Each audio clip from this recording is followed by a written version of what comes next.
Sky News Political Editor Andrew Clennell joins me now from Sydney. Before we get into some other issues, just on that point, and I listened to the Premier there carefully, he hasn't ruled out, he just says contract tracing hasn't uncovered an illegal dinner party, but he's not saying one didn't occur and may well be involved. Have I got that wrong?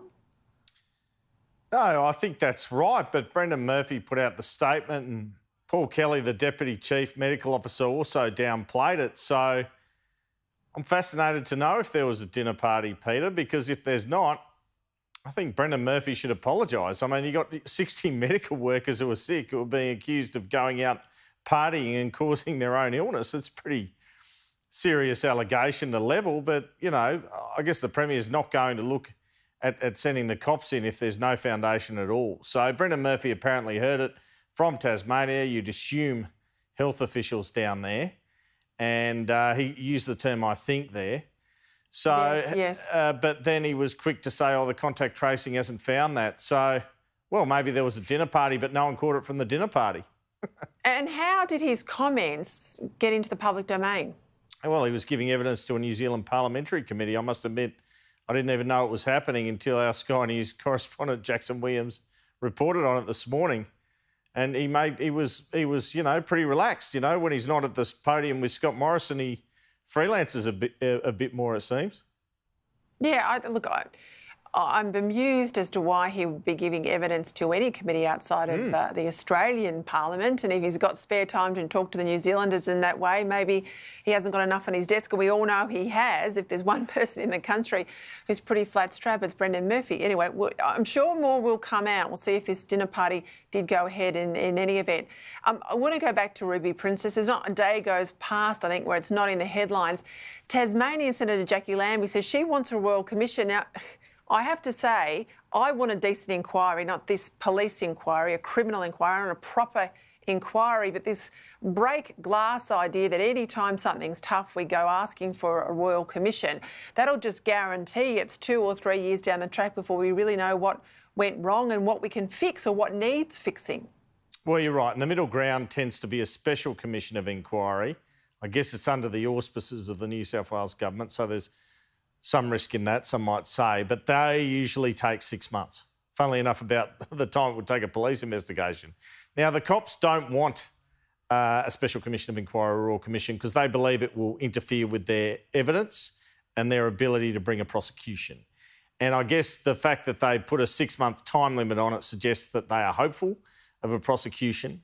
So it's a bit of a vexed question. Gladys Berejiklian is getting legal advice on it to see whether it would interfere with the police inquiry, but look, they can run in parallel. They can run in parallel. I would have thought so too. Look, I think you need an inquiry. Cases where they run in parallel. You got 18 dead people. Let's show some respect for them and hold an inquiry into the ship and its owners. Clearly, New South Wales Health, who handled it poorly, and Border Force and Biosecurity, who I'm sure were not blameless. Look, a judicial inquiry, now this is the thing which the Premier is alluding to, could be chaired by a retired judge. It wouldn't necessarily have findings of anything other than, well, it wouldn't make findings of guilt. It would refer cases to the police if it felt there was a requirement for a prosecution. That's what normally happens in royal commissions, child sex royal commission, bushfire royal commissions. I can give you other examples where it's then pushed the way of the prosecution authorities and police to take the investigations further. But I can't see why they can't run in parallel. I can't see any political reason or any loose legal reason, and I think this is something that's got to happen because, you know, I can tell you that some of the people who made mistakes in the case of the Ruby Princess, ministers, staff, health officials, will not technically have broken the law, but the real question is what protocols needed to be changed. Should they keep their jobs? That's a very different question, and that's not what the police are looking at. So I think they need to have both of them very much because people have lost confidence, particularly in port authorities. Yeah, and I mean, you need a proper examination over that many deaths when government authorities are involved, it's clear. I want to ask you about this National Cabinet. I was talking to Dennis Shanahan about it last night, and it really is COAG, but a better style of COAG because it's got all the rules about cabinet confidences that you have in the federal parliament system that you don't have inside COAG. It's not laboured with, you know, all the agenda items that COAG is and all the make work program and committees of COAG. Quite a few, including the WA Premier, want to see it as a permanent fixture. Do you think it will be? Do you think we'll get rid of COAG and just have this new cabinet committee? Well, the longer the crisis goes on, that's likely to be the case. I don't know about a year down the track if the crisis is somehow resolved, but it does seem a bit of a masterstroke by Scott Morrison. And you talk about laboured proceedings. Well, one thing I'm glad they dumped was the old COAG press conference, Peter, because there was nothing more boring than going to those and listening to 10 leaders. What happens is Scott Morrison just gives a précis at the end, and it works quite well. And I believe, and have said previously, that I believe that there's been clear tension at times between the states and the feds, but that tension has worked in a positive way, because I think we'd all agree Australia has done well on this crisis, and they've done so because the states pushed Scott Morrison to shut things down sooner, for example, but Scott Morrison stopped them shutting down too much. So that kind of creative tension worked in a very positive way, and I think it's a credit to Scott Morrison that he's pulled this together and he's managed to keep agreement. Sure, there have been leaks against each other at times, but generally it's created a better result for the nation at a critical time.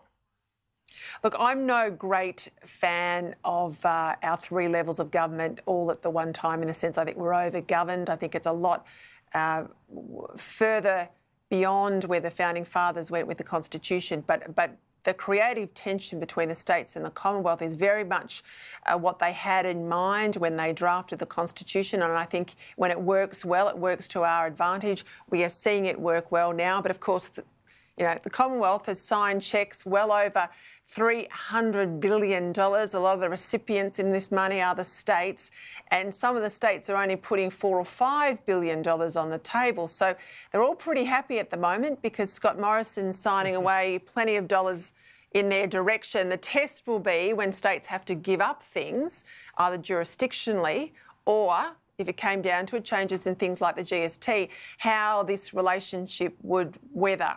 That'll be the test. Before we go, I want to ask you about JobKeeper too, because unemployment now is forecast at 10% in the June quarter. They say it was going to be much higher. I think they're probably right at 15.